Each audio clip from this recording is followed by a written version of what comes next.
historic coup. One of the biggest, secretive crackdowns on drugs.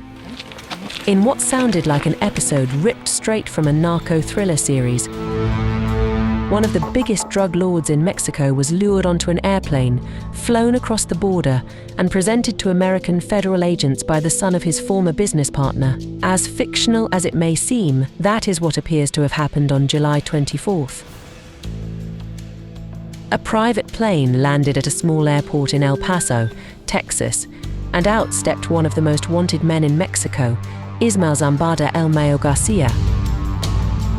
The 70-year-old is one of the most notorious names in drug war history, responsible for the creation of the Sinaloa Cartel, along with Joaquin El Chapo Guzman from the remnants of the Guadalajara Cartel after it collapsed in 1989.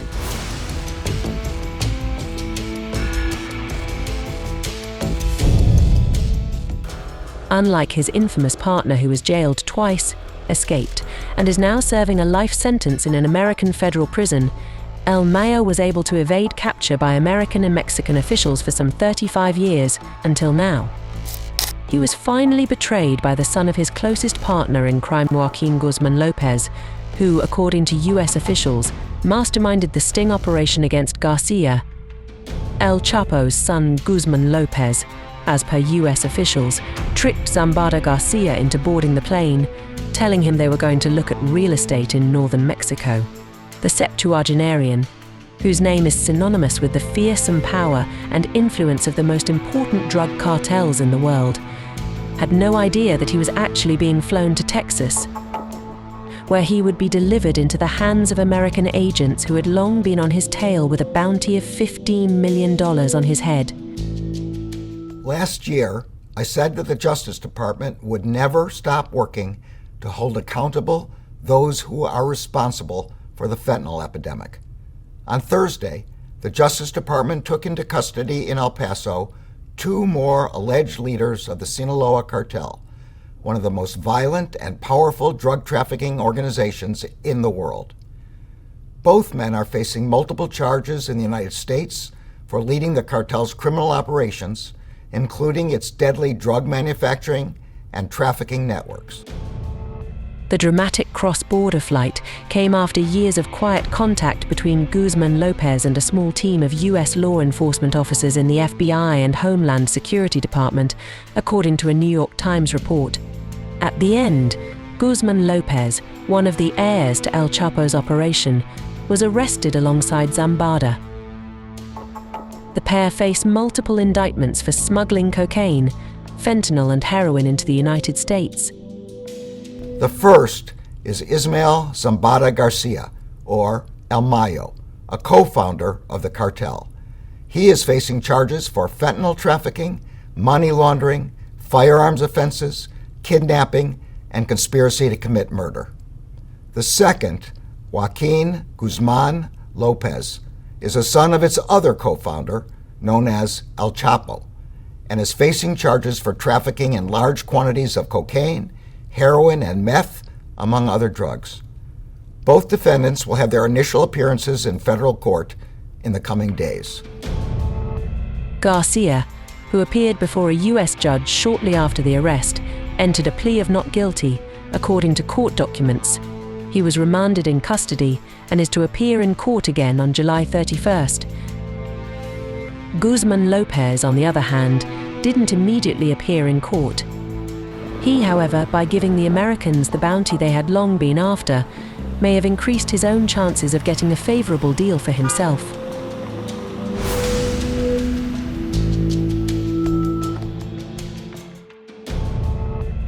The 2 arrests unleashed a torrent of questions in Mexico, where the government said that it played no role and that it was unaware of the operation.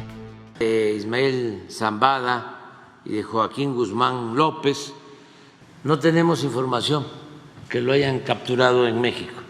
Es una muestra de que existe un trabajo conjunto, aun cuando en este caso en específico no haya participado ni la Secretaría de la Defensa ni la Secretaría de Marina.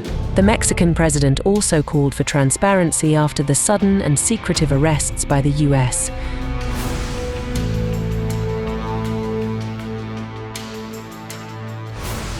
The arrest of Zambada Garcia is being seen by some across Mexico and the US as one of the biggest blows to organized crime in recent years. The arrest, some US officials told the New York Times, could also have political implications, particularly if Zambada Garcia divulges details of alleged corruption in his country. However, some experts believe the arrests were unlikely to make a dent in the flow of fentanyl and other drugs across the border. I think that the captures of Joaquin Guzman Lopez and Mayo Zambada is a great blow in terms of the rule of law, but their arrests by themselves are not going to have any impact on the Sinaloa Cartel.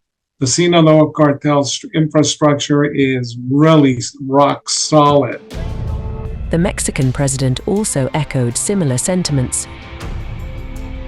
Resolver el problema del consumo de drogas atendiendo las causas. Porque si va a seguir habiendo consumo,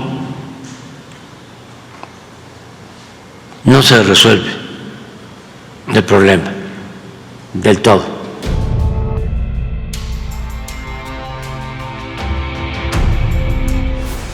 Fentanyl overdoses are now the leading cause of death for Americans between the ages of 18 and 45.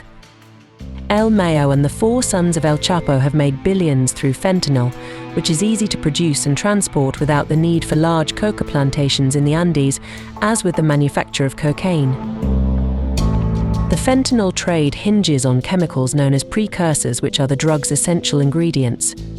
Compounds called piperidines are the core of fentanyl's structure. Other precursors provide the remaining building blocks. Combined through chemical reactions, these precursors create a drug 50 times stronger than heroin.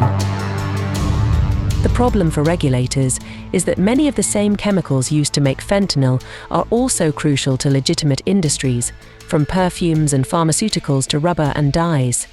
Tightly restricting all of them would upend global commerce, say experts. And because of fentanyl's potency, even small quantities of these precursors can produce vast numbers of tiny pills using a simple manufacturing process, rendering the ingredients, the final product and the supply chain easy to conceal from authorities.